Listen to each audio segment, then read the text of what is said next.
Halo semuanya, kembali lagi bersama saya, Made Anjeliantra Devi, NIM 18206.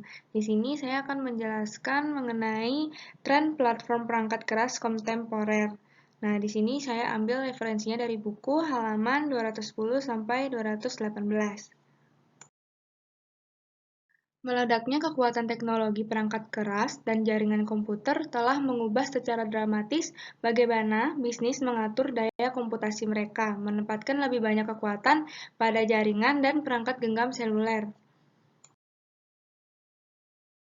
Jadi, ada 8 tren platform perangkat keras kontemporer. Yang pertama, ada platform digital seluler, lalu yang kedua konsumerisasi teknologi informasi, yang ketiga ada komputasi grid, yang keempat virtualisasi, lalu yang kelima komputasi awan, yang keenam komputasi hijau, lalu yang ketujuh ada prosesor berperforma tinggi atau hemat daya, dan yang terakhir ada komputasi otonom. Nah, yang pertama yaitu platform digital seluler. Jadi, platform komputasi digital mobile ini telah muncul sebagai alternatif untuk PC dan komputer yang lebih besar. Jadi, seperti yang kita tahu, ada smartphone seperti iPhone, Android, atau sebagainya itu telah menggunakan banyak fungsi PC. Jadi, sudah bisa menggantikan PC dan komputer. Jadi, dalam platform ini kita kan bisa melakukan transmisi data, lalu bisa membuka web, bisa mentransmisikan email dan pesan instan, lalu bisa menampilkan konten digital, dan juga bertukar data dengan sistem perusahaan internal. Nah, platform mobile ini juga bisa mencakup network kecil dan ringan yang dioptimalkan untuk komunikasi nirkabel dan akses internet, seperti iPad, itu juga bisa kita gunakan untuk mengakses web atau mengakses internet, begitu. Nah, jadi intinya perangkat ini tuh juga semakin banyak digunakan untuk komputasi bisnis maupun untuk aplikasi konsumen. Lalu yang kedua yaitu ada konsumerisasi teknologi informasi. Nah, di sini ada yang dapat disebut sebagai BYOD atau Bring Your Own Device, yang artinya adalah salah satu aspek konsumerisasi teknologi informasi, di mana teknologi informasi baru yang pertama kali muncul di pasar konsumen menyebar ke dalam organisasi bisnis.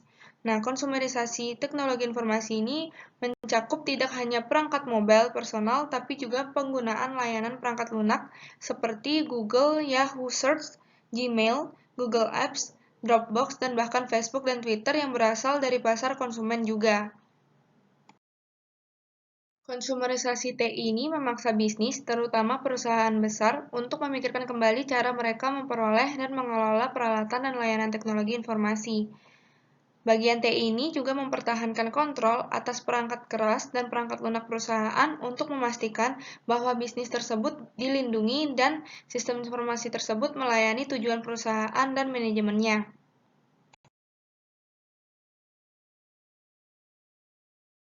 Komputasi grid adalah penggunaan sumber daya yang melibatkan banyak komputer yang terdistribusi dan terpisah secara geografis untuk memecahkan persoalan komputasi dalam skala besar. Nah, dalam komputasi grid ini ada contoh kasus bisnis yang menggunakan komputasi grid melibatkan penghematan biaya, kecepatan perhitungan, dan kelincahan. Nah, contohnya itu Royal Dutch atau Shell Group yang menggunakan platform komputasi grid terukur yang meningkatkan akurasi dan kecepatan aplikasi permodelan ilmiah untuk menemukan reservoir minyak terbaik. Virtualisasi adalah proses penyajian seperangkat sumber daya komputasi atau seperti daya komputasi atau penyimpanan data, sehingga semua dapat diakses dengan cara yang tidak dibatasi oleh konfigurasi fisik atau lokasi geografis. Nah, virtualisasi ini memungkinkan satu sumber daya fisik atau seperti server atau perangkat penyimpanan untuk menampilkan pengguna sebagai beberapa sumber logis. Nah, selanjutnya yaitu komputasi awan. Nah, komputasi awan ini adalah model komputasi di mana pemrosesan komputer, penyimpanan, perangkat lunak, dan layanan lainnya disediakan sebagai kumpulan sumber daya virtual melalui jaringan, terutama internet. Nah, dalam komputasi awan ini, bisnis dan karyawan memiliki akses ke aplikasi dan juga teknologi informasi infrastruktur dimanapun, kapanpun, dan di perangkat manapun. Pada komputasi awan ini, ada Institut Standar dan Teknologi Nasional (AS) mendefinisikan cloud komputasi memiliki karakteristik penting berikut. Nah, ini yang pertama ada layanan mandiri sesuai permintaan, lalu yang kedua akses jaringan di mana-mana, yang ketiga pengumpulan sumber daya yang tidak tergantung lokasi, dan yang keempat itu ada elastisitas cepat, lalu yang kelima ada layanan terukur.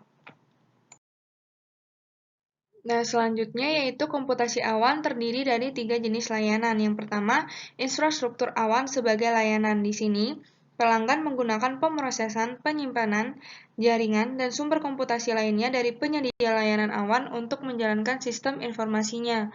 Nah, contohnya di sini ada Amazon, di mana Amazon menggunakan kapasitas cadangan infrastruktur teknologi informasinya untuk menyediakan lingkungan awan berbasis luas yang menjual layanan infrastruktur TI. Nah, ini termasuk Simple Storage Service. Nah, untuk menyimpan data pelanggan dan layanan untuk menjalankan aplikasi mereka. Lalu yang kedua yaitu ada platform awan sebagai layanan. Di sini, pelanggan menggunakan alat infrastruktur dan pemrograman yang didukung oleh penyedia layanan awan untuk mengembangkan aplikasi mereka sendiri. Nah, di sini contohnya ada IBM, di mana IBM menawarkan layanan pengembangan bisnis cerdas dan uji untuk pengembangan dan pengujian perangkat lunak di IBM Cloud. Lalu yang ketiga atau yang terakhir ada perangkat lunak awan sebagai layanan.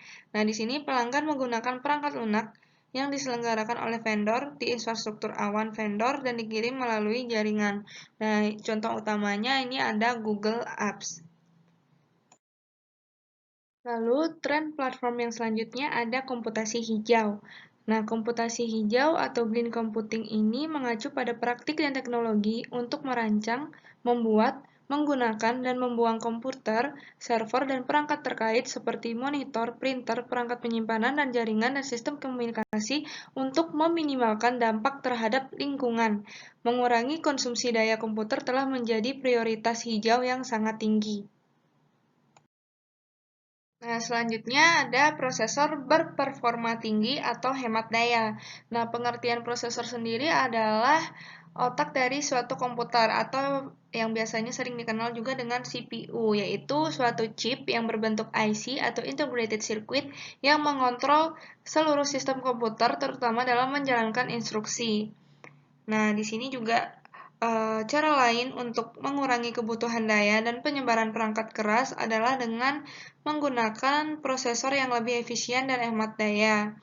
Nah, mikroprosesor kontemporer sekarang menampilkan beberapa inti prosesor pada satu chip. Nah, prosesor multi-inti ini adalah sirkuit terintegrasi yang telah memiliki dua atau lebih inti prosesor yang dipasang untuk meningkatkan kinerja, mengurangi konsumsi daya, dan banyak lagi pemrosesan simultan yang efisien dari banyak tugas. Nah, di sini contoh mikroprosesor yang hemat daya itu ada ARM.